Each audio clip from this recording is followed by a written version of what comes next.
భీమవరం ఉమ్మడి కూటమి జనసేన అభ్యర్థి పులపర్తి రామాంజనేయులకు మద్దతుగా ప్రముఖ సినీ నటీనటులు పృథ్వీరాజ్ ఎన్నికల ప్రచారం నిర్వహించారు.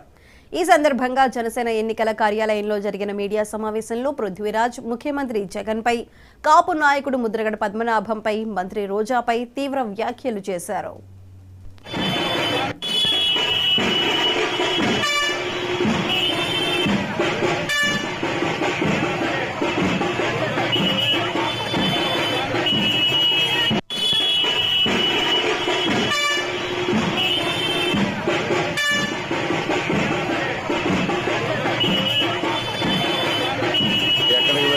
ఒకటే స్పందన. శ్రీకాకుళం నుంచి శ్రీకాళహస్తి వరకు కూటమి అభ్యర్థుల్ని మేము గెలిపించుకుంటాం. జనసేన పార్టీకి మద్దతు ఇస్తాం.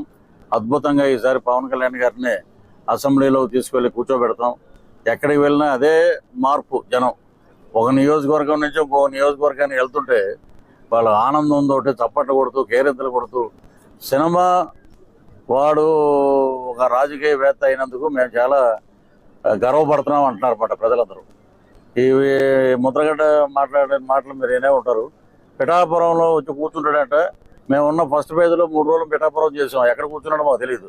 ఒకవేళ ఏమైనా గుడిమెట్ల దగ్గర ఏమైనా కూర్చున్నాడేమో అడుక్కునే వాళ్ళతో పాటు మాకు తెలియదు. కానీ మేము పిఠాపురంలో కూర్చుంటాం. పవన్ కళ్యాణ్ ఓటింగ్ చేస్తాం. ఏం చేశాడు పాపం పవన్ కళ్యాణ్? మీరు రెడ్డి సంఘరాగుతున్నావు వెళ్ళి. నేను గతంలో కూడా ఇలే మాట మాట్లాడా. నువ్వేదో కాపు నాయకుడు. మేము ఇక్కడే భీమవరం అది పక్కన తాడేపల్లిగూడెంలోనే పుట్టింది. డిగ్రీ వరకు ఇక్కడ చదివాం.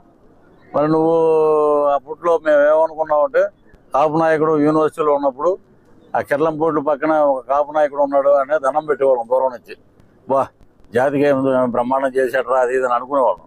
అదంతా ఉత్తదే అని తెలిసింది. అది నీకు సిగ్గుందా ముద్రగడ్డ?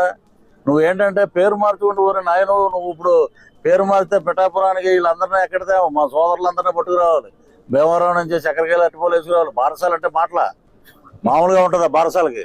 ఇప్పుడు తెలుగుదేశం నాయకులందరినీ మెప్పించాలి. మేమేమో గెలిచిన మాటలో ఉన్నాం. మళ్ళీ నువ్వు పేరు మార్చుకుంటానంటున్నావు. ఓడిపోయినా కూడా నువ్వేంటంటే నువ్వు ఆల్రెడీ ఓడిపోయావు.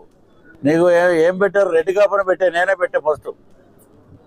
నేను బ్రాహ్మణ కాకపోయినా, మంత్రాలు రాకపోయినా, రెడ్డి కాకపోయినా నేను దీవించేసాం. దానికి బారసాలు చేయాలి. మా నాయకులందరినీ ఒప్పిస్తాం. ఎందుకంటే మేము గవర్నమెంట్ ఫామ్ చేసిన ఆనందంలో ఉంటాం. నువ్వేమో బారసాలని ఏడుస్తున్నావు. సరే రెడ్డి కాపు. ఎందుకంటే నువ్వు ద్వారంపూడి చంద్రశేఖర్ రెడ్డి ఊడిగం చేసి ఒక పాలేరువి నువ్వు. అలాగే జగన్మోహన్ రెడ్డి సంగతి నీకేం తెలిసే? నీకు అక్కడ మాకు తెలుసు.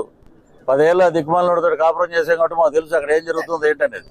ఏంటి మన బట్టల రెడ్డి ఏంటంటే ఇది సాధ్యమా? మరి నువ్వు నవరత్నాలు పెట్టినప్పుడు మేము మాట్లాడితే సాధ్యం అన్నావు కదా.